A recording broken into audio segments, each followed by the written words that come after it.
चौधरी ने बड़ा बयान देते हुए कहा है कि बीजेपी और पीडीपी के अंदर से सेटिंग है। ये 2014 से पहले वाला कश्मीर नहीं है। इस कश्मीर ने बहुत कुछ देख लिया है।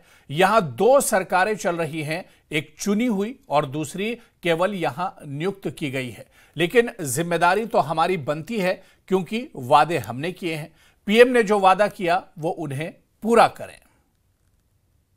बातें करते हैं कि छीटाकशी करती है बीजेपी और पीडीपी, जो दोनों आपस में भाई भाई समझ लो, भाई बहन समझ लो, रिश्ता उनका क्या है, अंदर से उनकी पूरी सेटिंग है। तो यहाँ लोगों को वो सोचते हैं हम कश्मीर में कोई तमाशा करेंगे। ये कश्मीर अब 2014 से पहले वाला जम्मू कश्मीर नहीं है। इस जम्मू कश्मीर ने इन 11 सालों में बड़े अप एंड डाउन देखे, जिसमें अपनी रियासत भी खोई, उसको आईयूटी बनी। उन्हीं के दौर में, पीडीपी के दौर और बीजेपी के दौर में हमारा स्पेशल स्टेटस था वो भी इन्हीं के दौर में, बीजेपी और पीडीपी के दौर में गया। और आज वो कहते हैं पता नहीं कौन सा नया कश्मीर बनाएंगे। वो हमें उम्मीद है कि हिंदुस्तान के प्राइम मिनिस्टर साहब ने जो वादा जम्मू कश्मीर के लोगों से किया हुआ स्टेट का, वो जल्दी देंगे।